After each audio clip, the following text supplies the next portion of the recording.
반갑습니다. 안녕하세요. 헬스 하면서 들어요. 이야, 부럽다. 멘토님, 오늘 너무 멋지셔요. 아이고, 감사합니다. 샤넬님, 자서하러 갑니다. 어이구, 축하드립니다. 다들 대출 안 되는지 아는데 대출 잘 되고 있으니까 걱정 안 하셔도 됩니다. 그러면 오늘 시작하도록 합시다. 저희들이 여기 있다 보니까 20대 분들도 오시고 30대, 40대, 50대, 60대, 70대 분들도 많이 오시죠. 다양한 연령대 우리 회원님들이 많이 계시는데 상담을 해보면 그래도 다가구에 대한 로망이 다 있는 것 같아요. 그래서 제가 곰곰이 생각을 해봤어요. 1,000만 원 갖고 계셔도 마지막에는 다가구는 꼭 하나 하고 싶다. 자금이 한 5, 6억 갖고 계셔도 다가구 하나 하고 싶다. 이런 얘기를 진짜 많이 하시거든요. 왜 그럴까 생각을 해봤어요. 왜 그럴까요? 오늘이 힘들어서 그런 얘기를 하시는 것 같아요. 무슨 말이냐면 한 달에 한 500 정도의 급여를 받는다. 그러면 생활비가 모자랍니다. 왜 모자랄까요?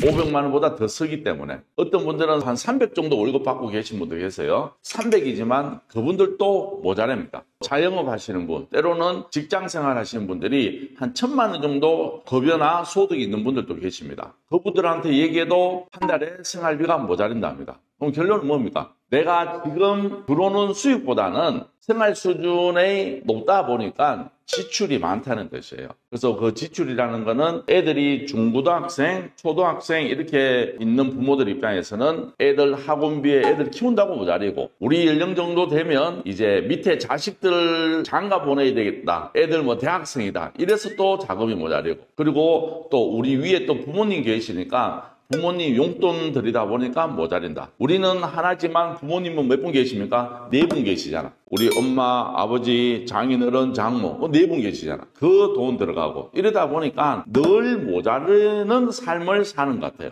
그게 사람이고 그리고 또 약간의 모자림이 있어야지 내가 열심히 사는 이유가 또 되는 것이고 그렇게 해서 다들 현금 흐름에 대한 갈망이 굉장히 깊다는 것을 제가 많이 배웠어요. 그래서 다가구를 많이들 좋아하시구나 이런 생각을 했습니다. 그러면 어떤 물건에 다가구를 봐야 되느냐가 중요하겠죠. 다가구라는 것은 결론적으로 현금 흐름을 갖기 위해서 하는 게 다가구고 결론적으로는 오늘 또 중요하겠지만 앞으로도 공실이 생기지 않을 만한 위치에 가야지만 내가 1년, 2년, 3년, 4년, 5년 후에도 이 다가구를 통해서 월세 수익으로 나의 삶을 풍족하게 만들 수 있지 않나. 그래서 다가구 선택은 굉장히 중요합니다. 그러면 오늘 물건을 보면서 제가 설명을 해드리도록 하겠습니다. 경기도 화성시 장안면이고 세 주소를 잘 보세요.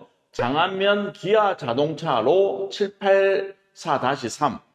기아 자동차와 뭔가 관련이 있지 않을까? 우리가 이렇게 유추할 수 있고 토지 면적은 전체가 275평 중에 우리 거는 160평이고 나머지는 도로 부지로 되어 있다. 그래서 건물 면적은 241평방미터고 감정가는 15억 6,700에 한번 유찰되어서 10억 9,700만 원입니다. 그런데 중요한 거는 땅이 굉장히 크고 건물이 크다는 것을 우리가 유추할 수 있고 정지된 사건이라고 나와 있지만 저희들이 확인해 보니까 정지된 사건이 아니고 수수료를 납부 못해서 이렇게 됐는데 수수료를 다시 납부하면서 정상적으로 지금 사건이 진행되고 있다는 것을 알 수 있습니다. 사진을 한번 보도록 하겠습니다. 마감재도 굉장히 잘 썼고 엘베도 있고 아직 깨끗한 신축급이고 보시는 것처럼 하나, 둘, 셋, 넷, 다섯, 여섯 한 층에 6개 정도 있다. 근데 생각해 보세요. 서울에도 한 층에 4개, 5개, 6개 되는 게 많이 있는데 6개 정도 되려고 그러면 대지 평수가 거의 60평 정도 돼야 6개 나오죠.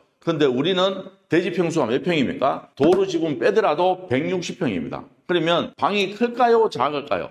엄청 크다는 것을 우리가 어느 정도 유추할 수 있겠죠. 어디 뭐 하나 손볼 게 없을 정도로 깔끔한 물건이고 이 정도 평수면 주차가 완벽할까요? 주차가 안 될까요? 서울은 대부분 다중주택으로서 주차가 안 되는 게 대부분이지만 이쪽에는 보시는 것처럼 주차가 거의 완벽하게 다 될 수 있는 물건입니다. 우리 해당 물건은 이렇게 생겼습니다. 사진은 대충 여기서 마무리하는 걸로 하고 또 이제 뭘 봐야 됩니까? 건축물 대장도 봐야 되겠죠 우리가. 2종 일반 주거지역이고 가구수가 총 몇 개? 18가구가 있다. 그러면 18가구면 우리 입장에서는 방이 많은 게 좋을까요? 적은 게 좋을까요? 많아야 내가 월세를 많이 받을 수 있는 장점을 갖고 있을 것입니다. 그리고 1층 주차장이 166평방미터고 계단실 18평방미터고 2층부터 186, 4층 또 186평방미터로 되어 있는 1조 4승권 없이 정자로 만들어져 있는 물건입니다. 186평방미터면 약 한 5, 6평 되겠다, 그렇죠? 50, 한 6, 7평 정도 되는 굉장히 큰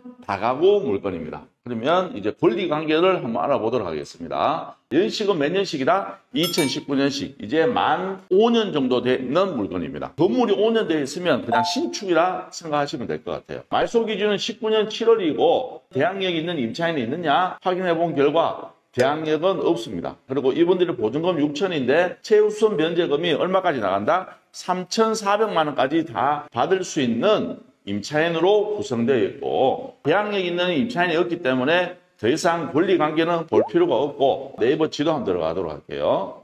뭐냐? 이 웬 시골이냐? 이렇게 생각할 수 있어요. 시골은 시골 맞습니다. 여기 어디냐면 화성 장안면 사공리라는 지역이에요. 그리고 우리 바로 옆에 뭐가 있습니까? 기아자동차 화성 공장이 있고 향남 이쪽으로 올라오면 동탄이 있습니다. 그리고 위에는 뭐다? 안산에서 내려오는 지역이다. 그래서 지금 여기는 지금보다는 앞으로가 굉장히 발전 가능성이 있고 개발 호재가 많은 지역입니다. 그러면 과연 우리 입장에서는 내 이 다가구를 운영할 때 우리 집에 누가 어떤 사람들의 세입자가 들어오느냐는 우리한테 굉장히 중요한 얘기입니다. 그렇게 봤을 때 어떤 분들이 들어오는지 확인 한번 해보도록 하겠습니다. 화성 사곡지구, 우리가 이제 사곡동이잖아, 그렇죠? 사곡지구 산업유통 클러스터의 중심으로 떠오른다. 주위에 이제 공장용지도 있고 상업용지도 있지만 여기가 이제 유통산업단지로 만들려고 계획을 하고 있어요. 그래서 이쪽 지역이 허벌판이지만 앞으로 계속 가면서 대형 물류단지와 공장이 만들어질 것이고 저희 주위에 지금 이런 산업단지가 만들어진다 그러면 만들어질 동안 공사하시는 분들도 우리 집에 와서 살아야 되실 거고 건물이 공사가 마무리되면 더 많은 수요가 있는 지역이 이쪽 지역입니다. 그리고 옆에는 우리나라의 굴지의 1등 기업인 기아자동차가 있다 보니까 여기에서 일하시는 분들도 저희 동네에 지금 살고 계시고 그래서 지금보다는 앞으로의 시세가 굉장히 기대되는 지역입니다. 그러면 우리 생각해 봅시다. 과연 지금 이 정도면 월세가 얼마 받는지 굉장히 궁금합니다. 왜냐하면 잘 생각해 보세요. 월세 금액이라는 것은 뭡니까? 30만 원 내놓으면 사람이 한 명도 안 와. 그럼 어떻게 해야 돼요? 가격을 낮춰야 되겠죠. 근데 내가 30만 원 내놨는데 많은 사람들이 금방 와서 집을 찾아. 그러면 주인이 30만 원의 방을 낼까요? 35만 원 낼까요? 그러면 35만 원 내겠죠. 그 지역의 월세 수준을 본다 그러면 그 지역의 수요를 우리가 어느 정도 감음을 할 수 있어요. 강남 같은 데는 지금 저희 사무실 주위에는 원룸이 160에서 180만 원 받습니다. 원룸이. 그만한 수요가 있고 160에서 180만 원 내놓더라도 사람들이 오니까 그 정도 가격을 받는 거지 주인이 내 마음대로 160만 원 받고 싶다 해서 160만 원 받을 수 있나요? 오는 사람이 없는데. 그렇잖아요. 그거하고 똑같은 원리라 생각하시면 됩니다. 그러면 주위의 월세 시세를 부동산 들어가서 한번 알아보도록 하겠습니다. 지금 보시면 4층 다가구고 26평방미터예요. 우리 평수하고 약 비슷합니다. 이게 1000에 49만 원. 풀옵션 원룸이 이 정도 하고 관리비는 8만 원 받습니다. 그리고 여기 하나 있습니다. 여기 하나는 4층 중에 2층이고 우리보다 얘는 조금 더 크네. 근데 얘는 300에 45만 원. 근데 장안면 사랑리여서 우리하고 거리가 좀 멉니다. 그래서 여기는 입지가 굉장히 떨어지다 보니까 300에 45만 원. 중요한 거는 매물이 있냐 없냐인데 더 이상 매물 자체도 없습니다. 그만큼 여기는 뭐하다? 수요가 많다. 1000에 49만 원, 관리비가 8만 원 정도 한다 그러면 정확하게 얘기하면 평수 제외하고 원룸 기준으로 본다 그러면 서울의 관악구 정도 되는 입지라 생각하면 됩니다. 그러면 내가 여기는 화성 장안면이지만 관악구의 건물 하나에서 받을 수 있는 월세보다는 사실 현실적으로 조금 더 받을 수 있는 입지의 물건이다. 이렇게 생각하시면 좋을 것 같아요. 그리고 우리는 위반 건축물이 있어요, 없어요? 없죠. 위반 건축 없는데도 이 정도 월세를 받는다는 것은 굉장히 수요가 많은 지역이고 저희들이 부동산에 확인해 본 결과 여기는 방이 없대요. 그래서 저희들이 한 달 후에 입주한다니까 입주하기 일주일 전에 다시 한번 연락 주래요. 그렇게 해도 방은 구하기가 쉽지 않을 것이라고 얘기를 들었습니다. 그만큼 수요가 많고 공급이 없다 보니까 이런 현상이 발생되는 지역이고 그리고 중요한 거는 앞으로 여기가 공사의 첫 삽을 뜬다 그러면 이제는 원룸의 가격이 더 올라갈 수 있는 입지를 갖고 있는 지역이다. 이렇게 보시면 더 좋을 것 같습니다. 우리가 수익률표를 통해서 과연 우리가 이 정도 되면 얼마 정도 하는지 한번 보도록 하겠습니다.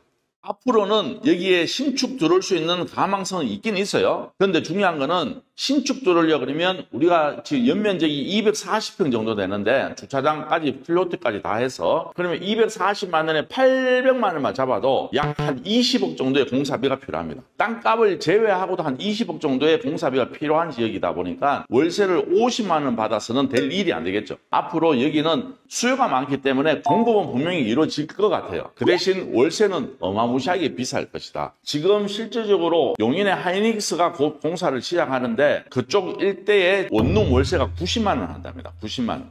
그런데도 지금 땅을 사서 신축을 하면 120 정도까지 가야지만 수익률 자체를 맞춰줄 수 있고 수익률이 나와야 거래가 될 수 있는 가격이랍니다.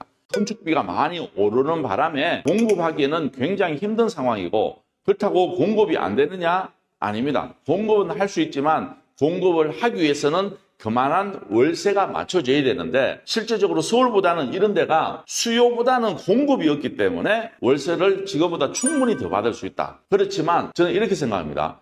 여기에 내가 좋은 가격에 낙찰받고 월세를 잘 받는 것도 중요하겠지만 이거를 어느 시점에 매도하고 나와야지 그렇게 해야지 여러분들이 안정된 투자를 하실 수 있는 거지 이거를 주구장창 10년, 20년 들고 가는 건 절대 아닙니다. 그렇다고 해서 지가가 많이 상승할 수 있는 지역은 절대 아니기 때문이에요. 그래서 이런 물건을 보실 때는 내가 낙찰받고 월세 세팅을 잘해서 월세 잘 받고 있다가 한 2, 3년, 3, 4년 후에는 산업단지가 만들어지고 유통단지가 만들어지는 그 시점에는 빨리 빠져나와야 됩니다. 그 욕심을 갖고 계속 월세를 받다 보면 언젠가는 시장이 안 좋아질 때는 물릴 수도 있기 때문에 그래서 지방에 때로는 경기도 외곽에 다가구를 투자할 때는 엑시트 시점을 잘 설정하고 투자를 하셔야지 그렇지 않으면 여러분들도 언젠가는 어려운 시기는 분명히 있을 수 있다는 것을 꼭 명심하시고 그러면 우리가 감정가가 15억 6,700이고 최저가가 10억 9,700입니다. 그래서 저희들이 그냥 입찰 비용을 12억을 기준으로 정액을 2천만 원 잡고 그리고 대출 80%에 이자율 5%, 명도 수리비를 1,000만 원 잡고 돌렸을 때 12억 기준으로 했을 때는 내 자금이 약 3억 정도 있어야 돼요. 보증금을 회수하면 약 2억 정도, 보증금이 우리가 9천만 원 회수하니까 그래서 한 달에 670 정도에 나온다. 자, 생각해 보세요. 여기는 입찰자가 많이 몰릴까요? 적게 몰릴까요? 상대적으로 적게 몰릴 수밖에 없는 지역이에요. 그래서 제가 봤을 때는 좀 더 시세를 알아봐야 되겠지만 이 12억 언저리 왔다 갔다 해서 서면 아마 낙찰받지 않을까 저는 그렇게 생각합니다. 그래서 여기는 도심에서 좀 떨어져 있기 때문에 땅값은 저렴할 거예요.